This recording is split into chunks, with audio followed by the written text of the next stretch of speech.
Emeritus cardinal तेलिस्फोर P Toppo, जो काफ़ी समय से बिस्तर पर थे, 4 अक्टूबर 2023 को सुबह 3:45 में Constant Lievens hospital and research centre Mandar में अंतिम सांस ली।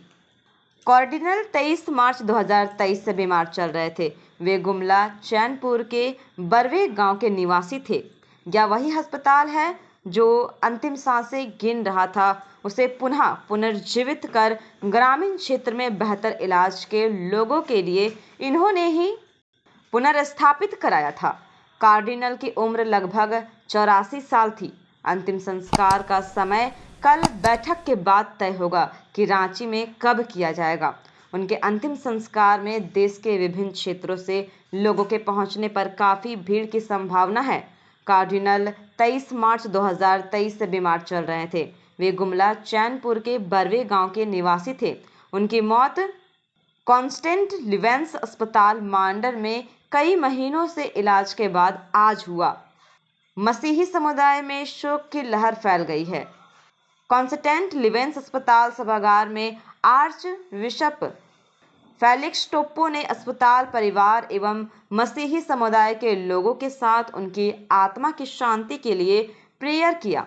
मौके पर archbishop Felix Toppo, father Anand David खलको, father John Shailendra, father Prasanna Tirkey, father George MSFS, father Sijo MSFS, sister Saroj, sister Sangeeta, Mandar CO Vijay Hemraj, खलको बीडीओ सुलेमान मुंदरी सहित अन्य उपस्थित थे। रांची मांडर से bureau chief doctor Sanjay Prasad की रिपोर्ट। Will be in due time announced to you the funeral service and the rest of the things. So today we will keep very specially the soul of His Eminence, that the soul, we know that the patron of so many events and celebrations, his dream, all that, and it is here, and we know that he is enjoying each and every place we pray for his soul. The rest of things will be announced to you. Thank you. मैं प्रसिद्ध हूँ। पुणे में cardinal के पद से सिंगारा, ताकि वे कलीसिया के नाम पर तेरी महिमा कर सकें, तेरी सेवा कर सकें और लोगों को आकर्षित कर सकें। हम तुझे सारी दुआओं के लिए धन्यवाद देते हैं। पुणे में ऐसे पिताजी आना चाहेंगे, क्योंकि वे काफ़ी प्रसिद्ध थे, इसीलिए हमने दिल्ली में खबर दे दी है और वहाँ से लोग रोम में खबर दे दी है ऑलरेडी। तो रोम से भी कुछ पत्रिका जब चिट्ठी आएगी, कंडोलेंस का मैसेज आएगा। तो इस तरह से कल जो मीटिंग होगी उसके बाद ही हम लोग कॉन्टेक्ट करेंगे। तो आगे बढ़ाया, मार्गदर्शन दिया और हम लोग भी धर्माधिक बन गए। तो ज़रूर आज हमारे लिए दुख की बात है, लेकिन हम लोग ये सोचते हैं कि जो कुछ भी होता है ईश्वर की इच्छा से होता है। आप सभी जानते हैं कि करीब 2017-18 से उनकी याद शक्ति कमज़ोर होती जा रही थी और अभी पहुँचते पहुँचते याद शक्ति करीब समाप्त हो चुकी थी। और इस दशा में वे पहले उलातू में थे, वहाँ भी छोटा हॉस्पिटल है, वहाँ थे। उसके बाद में वेदांता में हमने कुछ दिन रखा, उसके बाद में यहाँ पर आ गए। यहाँ पर उनकी अच्छी देखभाल हो रही थी। उनके साथ एक व्यक्ति 24 घंटा रहता था और यहाँ डॉक्टर्स, नर्स लोगों ने बहुत सेवा की। और ज़रूर उसको दर्द होता था, लेकिन वो व्यक्त नहीं कर पाते थे, चुपचाप सह लेते थे और कुछ बोल नहीं पाते थे। और बाद में तो खाने के लिए भी उनको तकलीफ़ होने लगी और फिर नेज़ल फीडिंग उनको करने दिया जाने लगी। तो इस तरह से ज़रूर उनको तकलीफ़ हुई, लेकिन वे व्यक्त नहीं कर पाए। तो ऐसी परिस्थिति उनकी थी और इसलिए एक तरह से वे चले गए, तो अभी एक तरह ईश्वर की कृपा है कि वे अभी शांति में हैं। तो अब क्या होगा कि अभी कल हम लोग एक मीटिंग करेंगे, हम लोग जो धर्माध्यक्षगण है और जो बड़े लोग हैं, हम लोग मीटिंग करेंगे और हम लोग ये निर्णय लेंगे कि कब उनका फ्यूनरल अंतिम संस्कार होगा, वो कब होगा उसका हम लोग अभी तक निर्णय नहीं लिए और कहाँ होगा वो सबको भी कल के मीटिंग रांची में होगा या मांडा? नमस्कार फादर, क्या पूछना चाहते हैं? आज इस दुख की घड़ी में आप क्या कहना चाहते हैं? हमारे कार्डिनल साहब टेलीस्फोर टोप्पो आज करीब 3:45 बजे गुजर गए और इससे हमें दुख तो ज़रूर है। हमारी सारी कलीसिया बहुत दुखित है क्योंकि वे हमारे पिता सदृश थे और हमारे भाई थे, हमारे मार्गदर्शक थे और हमारे आध्यात्मिक सलाहकार भी थे। तो इसलिए न केवल हम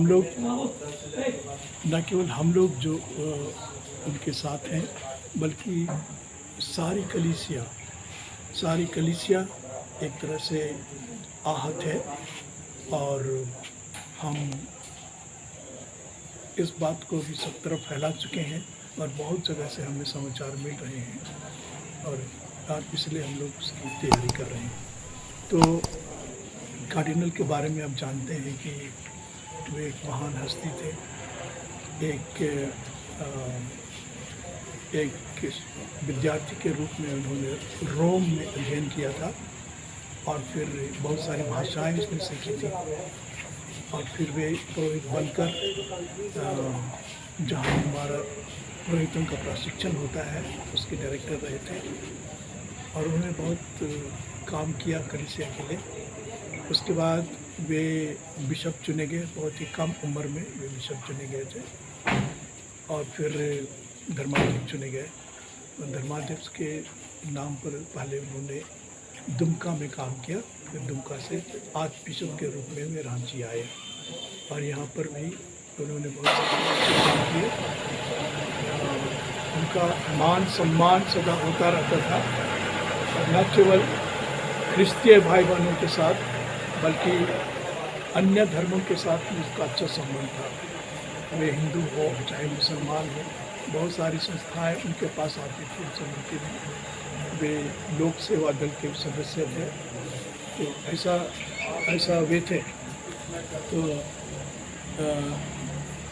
और उसके बाद में वे भारत में जो हमारे सारे बिशप लोग हैं, करीब 170 बिशप, उनके भी वे प्रेसिडेंट रह चुके हैं,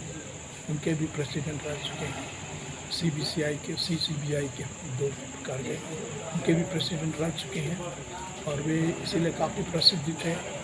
उनकी तीक्ष्ण बुद्धि थी और मैंने व्यक्तिगत रूप से देखा है कि जब कभी बात विवाद या बहस मीटिंग में होती थी तो वे बहुत ही सटीक कुछ ऐसी बात करते थे जिससे लोग प्रभावित होकर उसकी बात को मानते थे और उसी पर चलते थे। और उनमें एक प्रतिभाशाली शक्ति थी कि वे भविष्य को सोचते थे।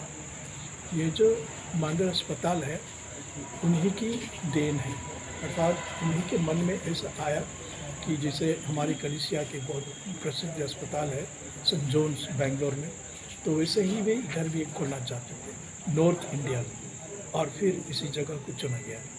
और उसके बाद आप लोग जानते हैं मांडर हॉस्पिटल करीब बंद हो चुका था, तो फिर उन्हीं के जोर से और फिर उसको रिवाइव किया गया और ये हॉस्पिटल काम धीरे धीरे आगे बढ़ रहा है। जैसे हॉस्पिटल अभी काफ़ी सुधर गया है, इसमें बहुत सारी सुविधाएं आ गई हैं, अगर रेसिडेंस भी बन गया है। 7 नवंबर को नए बिल का उद्घाटन करने वाले हैं, शिलान्यास करने वाले हैं। तो इस तरह से ये सब उनका विज़न था उनकी दूरदर्शिता थी। तो इसीलिए इन सबको हम लोग याद करते हैं। और हम लोग जो उनके छोटे भाई लोग हैं, उन्हीं की बदौलत एक तरह से हम लोग धर्माध्यक्ष बने हुए हैं।